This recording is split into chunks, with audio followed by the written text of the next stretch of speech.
दोस्तों, हुआ कुछ यूं कि चोटी सर करने से एक दिन पहले अमीर मेहदी और उभरते हुए को-पैमा वाल्टर बोतानी से कहा गया कि वो चोटी के करीब मौजूद दो साथियों के लिए नीचे से ऑक्सीजन के सिलेंडर लेकर 8000 मीटर की बुलंदी पर पहुंचे। बहुत सारे मजदूरों ने यह काम करने से इनकार कर दिया।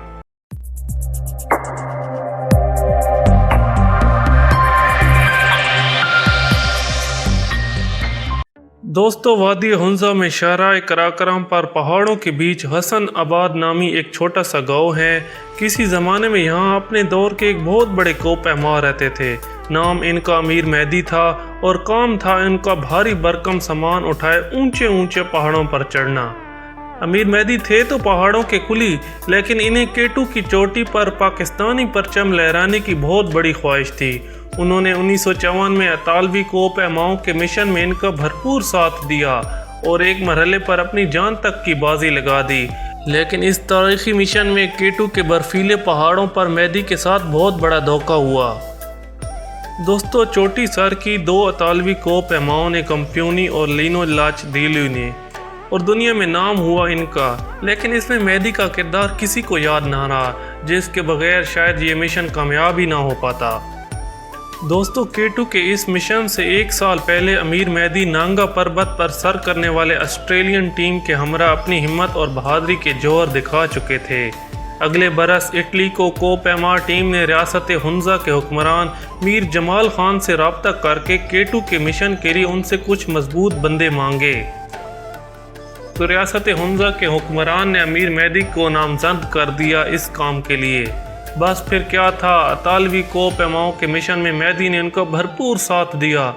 दोस्तों, हुआ कुछ यूं कि चोटी सर करने से एक दिन पहले अमीर मेहदी और उभरते हुए को-पैमा वाल्टर बोतानी से कहा गया कि वो चोटी के करीब मौजूद दो साथियों के लिए नीचे से ऑक्सीजन के सिलेंडर लेकर 8000 मीटर की बुलंदी पर पहुंचे। बहुत सारे मजदूरों ने यह काम करने से इनकार कर दिया, लेकिन अमीर मेहदी ने इस काम के लिए हामी भर दी, क्योंकि ये रियासत हुंजा की इज़्ज़त का सवाल था और इन्हें चोटी सर करने का मौका भी मिल रहा था। लेकिन शाम गए जब मेहदी अपने साथी बोनाती के हमरा बुलंदी पर मौजूद तयशुदा मकाम पर पहुंचे तो वहां इन्हें कोई पड़ाव नज़र नहीं आया। इन दोनों ने उन अतालवी दो को-पैमाओं को बहुत ज़्यादा आवाज़ें दीं, लेकिन बर्फीली ठंड और बढ़ते अंधेरे में इन्हें कहीं दूर से सिर्फ ये आवाज़ सुनाई दी कि ऑक्सीजन के सिलेंडर यहीं रखो और वापस नीचे चले जाओ।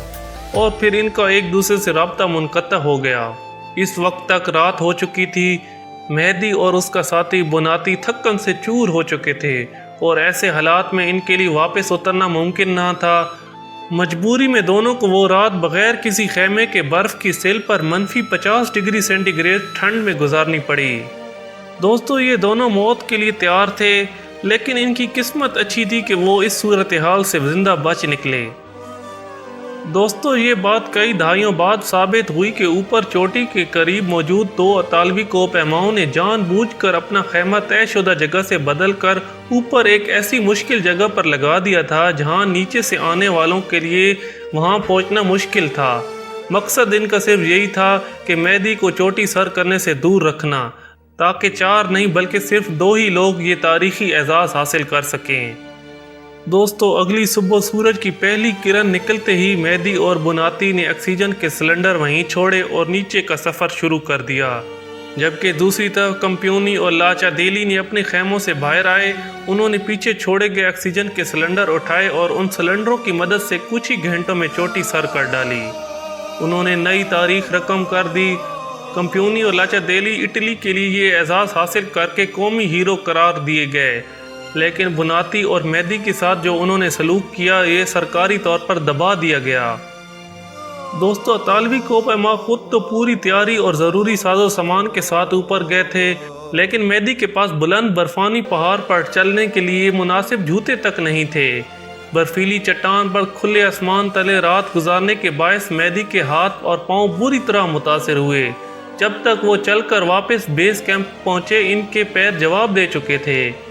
अमीर मेहदी को स्ट्रेचर पर उठाकर कई दिन के पैदल सफ़र के बाद पहले सकद्दू अस्पताल लाया गया, बाद में इन्हें CMH रावलपिंडी में मुंतकिल किया गया। तब तक खासा नुकसान हो चुका था। मेहदी के पाँव की उंगलियां गल सड़ चुकी थीं और गैंग्रीन मज़ीद फैलने का खदशा था। दोस्तों ऐसे में डॉक्टरों के पास और कोई चारा ना था और उन्होंने मेहदी की पैरों की तमाम उंगलियां काट दीं। 8 माह के इलाज के बाद जब मेहदी वापस अपने गांव हुंजा पहुंचे तो उन्होंने अपनी पहाड़ी कुदाल को एक तरफ फेंक दिया और घर वालों से कहा कि इसे दोबारा कभी नहीं देखना चाहते। केटू पर मेहदी के साथ जो कुछ हुआ वो इटली और पाकिस्तान की हुकूमतों दोनों के लिए बायस शर्मिंदगी था। पाकिस्तानी ज़राए इब्लाग ने मामले पर बरहमी का इजहार किया और इटली के कोपैमाओं को मेहदी की मुसीबत का ज़िम्मेदार करार दिया। ताहम दोनों हुकूमतों ने इस तनाज़े पर पर्दा डालने की कोशिश की। दोस्तों अमीर मेहदी ने अपनी ज़िंदगी के अगले 50 साल मजबूरी की हालत में गुजारे। इब्तदा में वो चलने फिरने और मेहनत मजदूरी से कासिर थे। इन्हें मुआशी तंगी का सामना रहा। बाद में उन्होंने आहिस्ता आहिस्ता दोबारा चलना सीख लिया। इटली में सरकारी सतह पर एक लंबे अरसे तक केटू की असल हकीकत की पर्दापोशी की जाती रही। बिला आखिर 2004 में लाचा देली की यादाश्तों पर मबनी एक किताब सामने आई जिसमें उन्होंने असल वाक़यात का जिक्र किया और 2007 में इटली ने सरकारी तौर पर माना कि केटू में उनके कोपैमाओं की कामयाबी शायद मेहदी और बुनाती की कुर्बानियों के बगैर मुमकिन ना थी। लेकिन दोस्तों तब तक काफ़ी देर हो चुकी थी क्योंकि अमीर मेहदी अपना दर्द अपने दिल में लिए 86 बरस की उम्र में 1999 में दुनिया से रुखसत हो चुके थे और अमीर मेहदी केटू सर करने का ख्वाब अपने दिल में लिए दुनिया से चले गए। दोस्तों ये वीडियो आपको कैसी लगी? अगर आपकी मालूमात में इजाफ़ा हुआ है तो वीडियो को लाइक कर दें और शेयर कर दें। शुक्रिया।